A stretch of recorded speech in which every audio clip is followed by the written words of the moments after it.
أعوذ بالله من الشيطان الرجيم. بسم الله الرحمن الرحيم.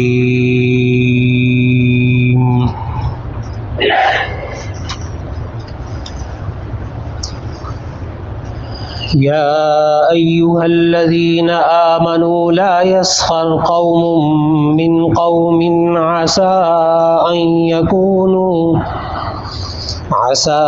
أن يكونوا خيرا منهم ولا نساء من نساء عسى أن يكن خيرا منهن ولا تلمزوا أنفسكم ولا تنابزوا بالألقاب بئس الاسم الفسوق بعد الإيمان ومن لم يتب فأولئك هم الظالمون. صدق اللہ العظیم. اللہ رب العزت نے 26ویں پارے میں سورہ حجرات کی آیت تلاوت کرنے کی توفیق عطا فرمائی، جس میں اللہ رب العزت نے ہمیں معاشرتی آداب سکھائے ہیں. معاشرت کا معنی آپس میں مل جل کر رہنا سہنا.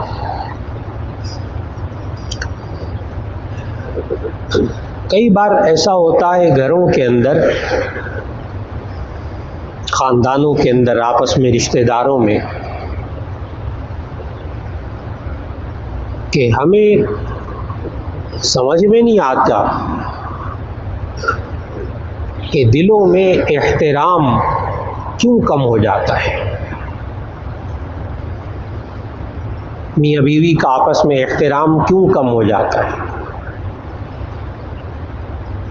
باپ بیٹے کا، ماں بیٹی کے درمیان احترام کیوں کم ہو جاتا ہے. وہی چچا، وہی ماموں، وہی خالو جو کچھ عرصے پہلے بڑی محبت رکھتے تھے،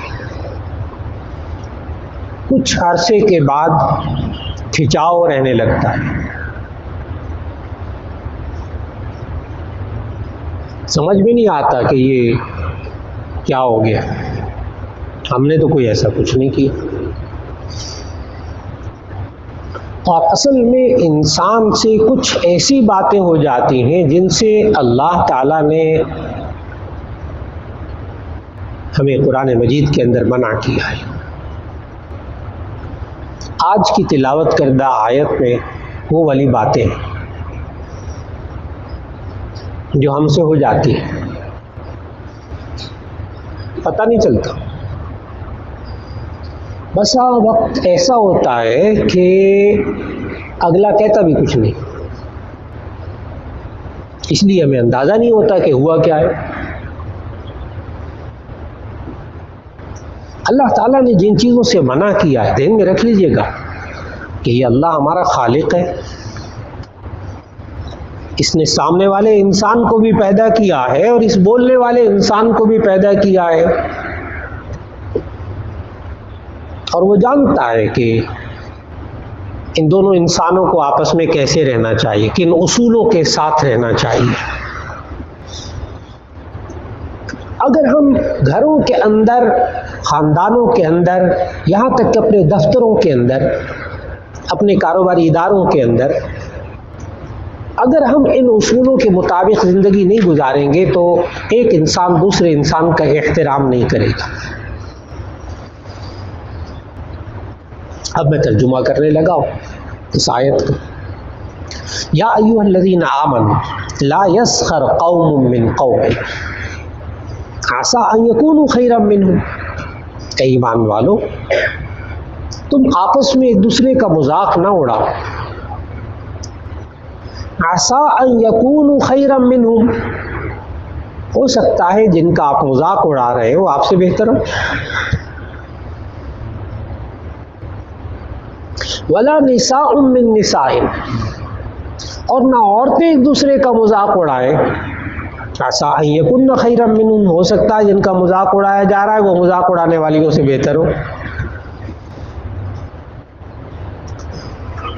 اللہ تعالیٰ نے قرآن مجید میں عام طور پر مرد اور عورتوں کو ایک ہی صیغے میں، ایک ہی لفظ میں، ایک ہی آیت میں، ایک ہی طریقے میں حکم دیا ہے، چند جگہوں میں فرق کیا ہے۔ یہاں بھی اللہ تعالیٰ نے مردوں اور عورتوں کے لیے الگ الگ بات کی ہے۔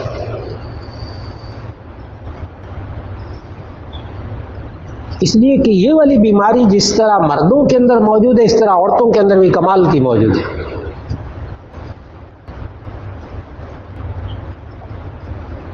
مذاق اڑانا، اس سے اللہ تعالیٰ نے منع کیا ہے، جس کو قرآن مجید کی اس آیت میں کہا ہے تمسخر۔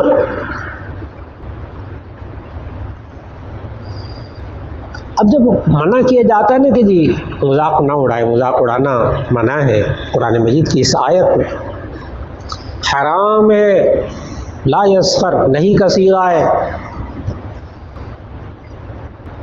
حرام ہے۔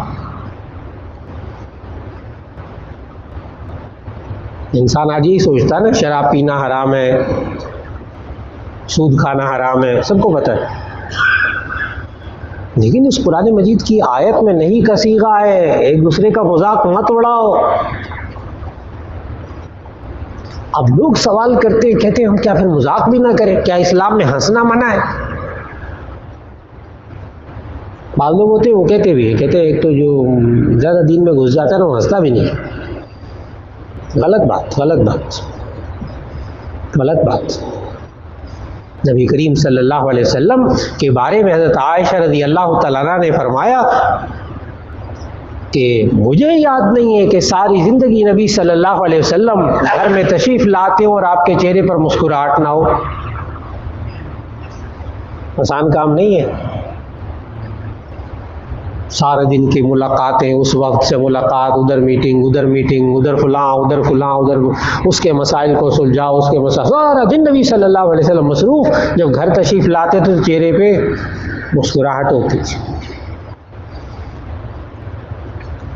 دینداری یہ ہے، دینداری یہ ہے۔ اب کیا مذاق بھی نہ کریں آپس میں؟ میاں بیوی ہے، کیا مذاق بھی نہیں کر سکتے؟ کیا دو بھائی ہیں آپس میں مذاق بھی نہیں کر، دو بہنیں آپس میں مذاق بھی نہیں کر سکتی؟ تو اس کا جواب یہ ہے کہ عربی لفظ سمجھیں گے نا، ویسے اردو میں تو کہتے ہیں مذاق کرنا اور مذاق اڑانا، تو وہ باریکی سمجھ میں نہیں آتی، لیکن جب میں عربی الفاظ بولوں تو آپ کو بہت واضح ہو جائے گا۔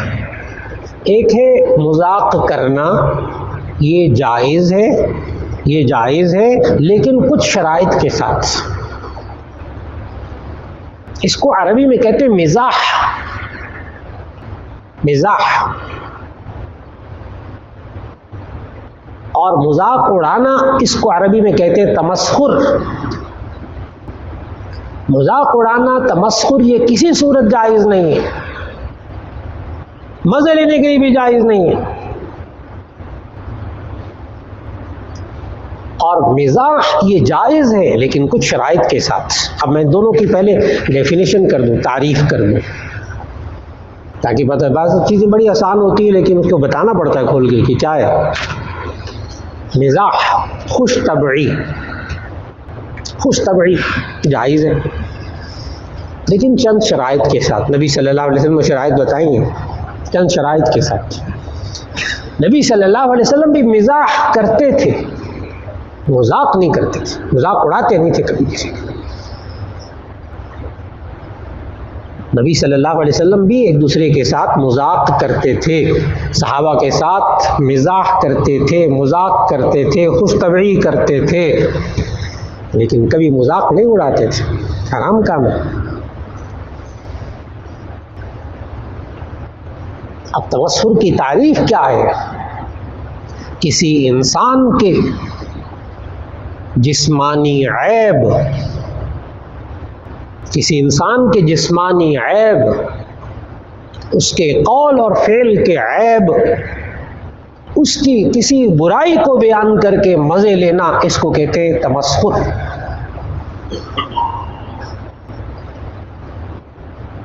کوئی لمبا زیادہ ہے اس کو لمبو کہہ کے پکارنا، کسی کی ناک لمبی ہے ذرا اس کو ناک کے حساب سے پکارنا، کوئی موٹا ہے ذرا وزن زیادہ ہے تو اس کو موٹا کہہ کے چھیڑنا۔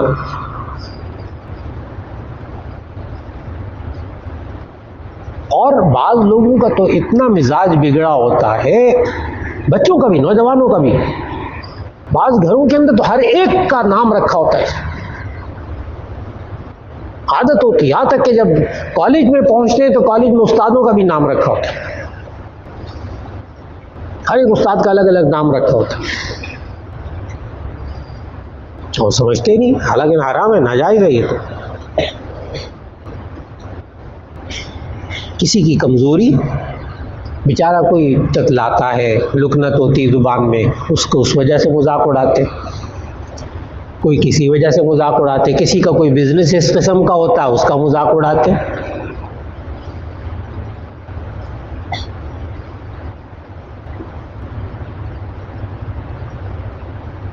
کسی کے اندر کوئی اور عیب پایا جاتا ہے، اس عیب کی وجہ سے اس کو پکارتے ہیں۔ میں نے بہت سی مثالیں دے دی۔ یہ تمسخر، یہ جائز نہیں ہے، نہ عورتیں ایک دوسرے کا مذاق اڑائیں، نہ مرد ایک دوسرے کا مذاق اڑائیں، یعنی کسی کے عیب کو بیان کر کے مزے لینا۔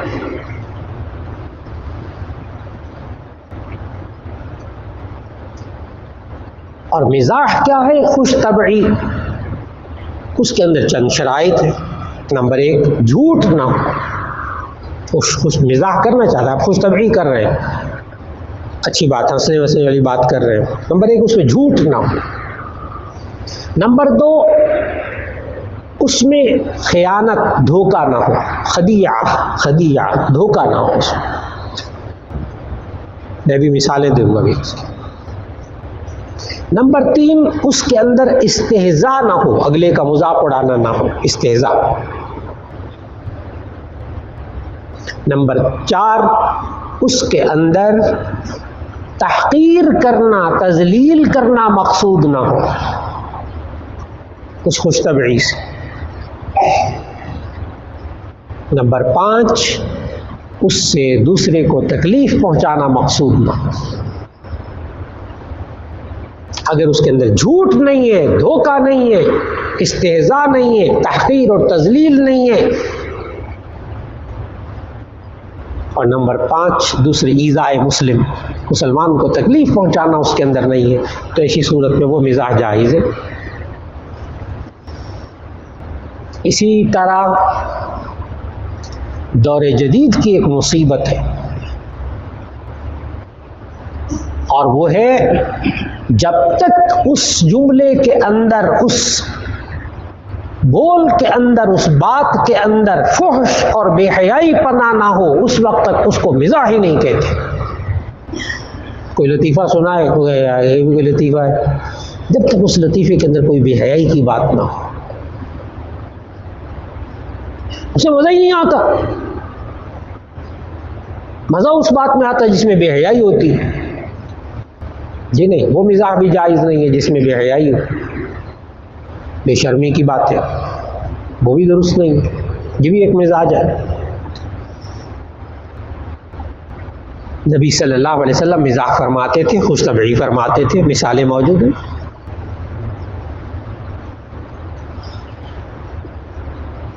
ایک مرتبہ ایک صحابی آئے نبی صلی اللہ علیہ وسلم سے، کہنے لگے یا رسول اللہ مجھے سواری عنایت فرما دے، سواری، کوئی اونٹ وغیرہ دے دے سواری۔ نبی صلی اللہ علیہ وسلم نے فرمایا کہ ہاں میں تمہیں اونٹنی کا بچہ دیتا ہوں۔ صحابی نے ذکر کیا یا رسول اللہ صلی اللہ علیہ وسلم میں اونٹنی کا بچہ لے کر کیا کروں گا، میں نے سواری کرنی ہے۔ نبی کریم صلی اللہ علیہ وسلم نے فرمایا اگر میں تمہیں بڑا اونٹ سواری کے لیے دوں گا تو وہ بھی تو اونٹنی کا بچہ ہی ہوگا نا۔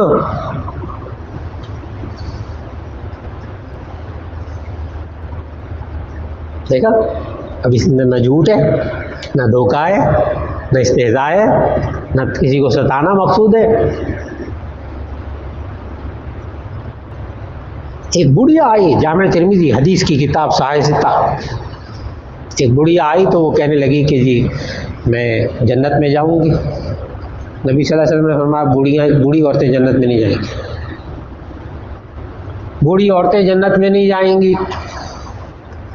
اب ذرا سی پریشان ذرا سی ہوئی, ابھی جا کے ذرا دیر اس کو تکلیف نہیں پہنچنے دی. نبی صلی اللہ علیہ وسلم نے فوراً سورۃ الواقعہ کی آیت تلاوت کی, انا انشأناہن انشاء فجعلناہن ابکارا. یہ جو عورتیں نا, بوڑھی عورتیں, ان کو جوان کر کے جنت میں بھیجا جائے. تو بوڑھی عورتیں جنت میں نہیں جائیں گی.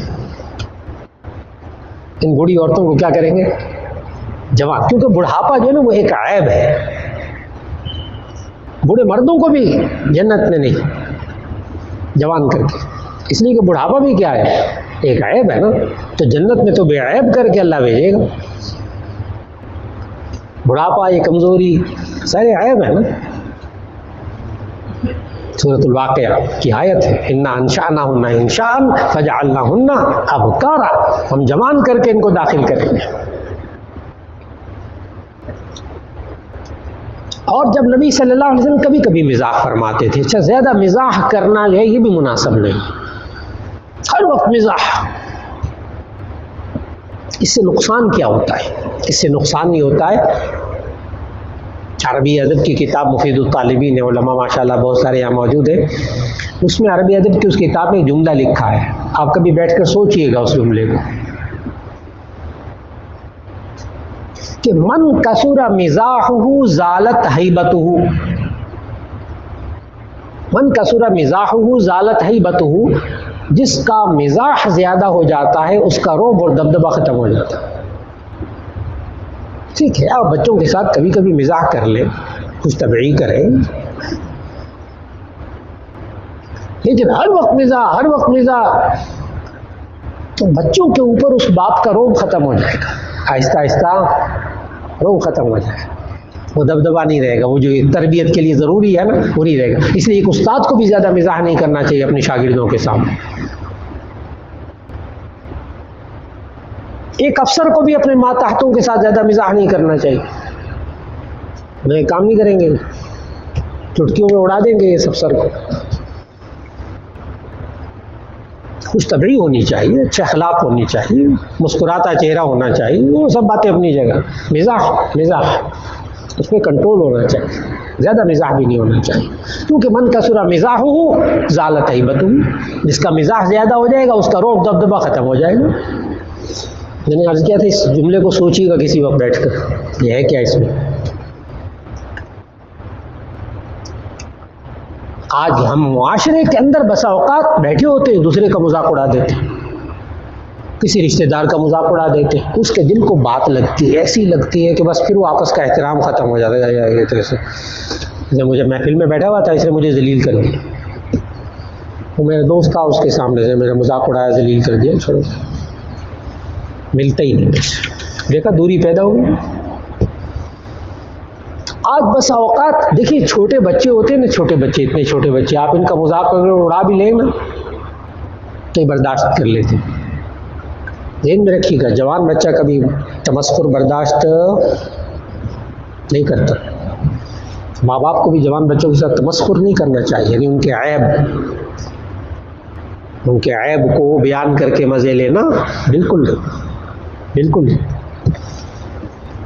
جو ان کی شخصیت کو, اس کی پرسنالٹی کو بالکل تباہ کر کے رکھ دے گا اس بچے کی. وہ بچہ باپ کا بھی ادب نہیں کرے گا, میرا مذاق اڑاتے. تمسخر ایک ایسی چیز ہے, حرام چیز. اور لا تلمزوا انفسکم, تم آپس میں ایک دوسرے کا عیب بھی تلاش مت کرو, عیبوں کے پیچھے بھی مت پڑو. اب آپ نے دیکھا ہوگا تمسخر اور یہ عیبوں کے پیچھے پڑنا, یہ دونوں ساتھ ساتھ جڑے ہوئے ہیں بالکل. اور آگے فرمایا وَلَا تَنَابَزُوا بِالْأَلْقَابِ, ایک دوسرے کو برے القاب کے ساتھ مت پکارو. ابھی میں نے عرض کیا برے نام ڈالے ہوتے. اب گھروں میں ایک اور مشکل ہے کہ یہ بچوں کے نک نیم ڈالے ہوتے. بچوں کے نک نیم, ببلی, گگلی, بلی, فلاں, کسی کا نام گوگو, کسی کا نام پپو, کسی کا نام کچھ, کسی کا نام کچھ. ماں باپ پیار سے ڈال دیتے, جائز ہے.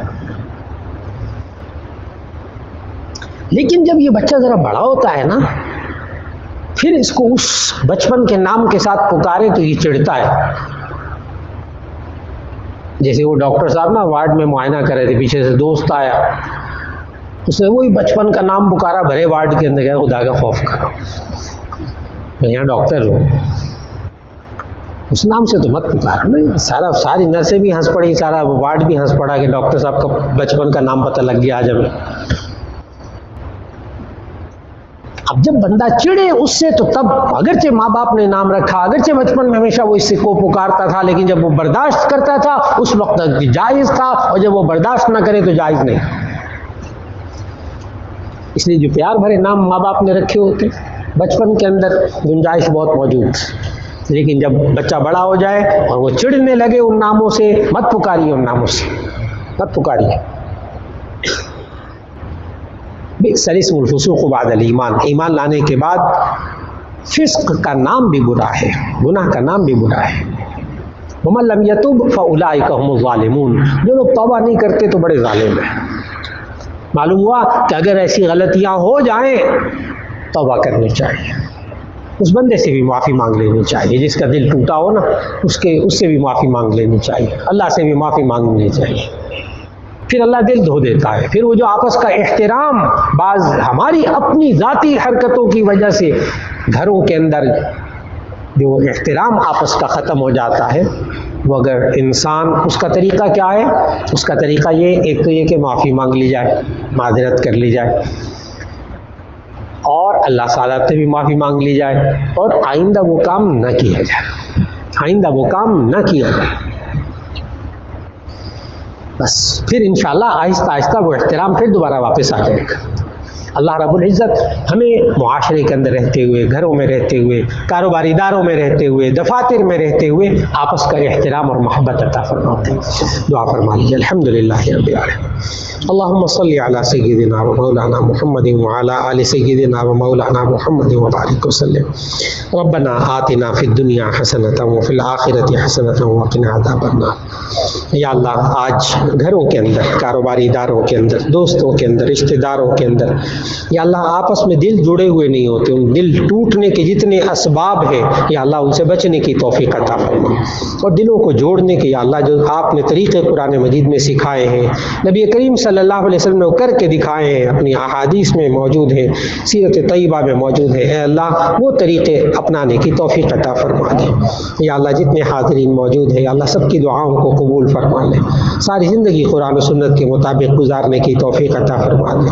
جو بیمار ہے یا اللہ ان کو شفاء کاملہ نصیب فرما دے، جو پریشان حال ہے ان کی پریشانیوں کو دور فرما دے.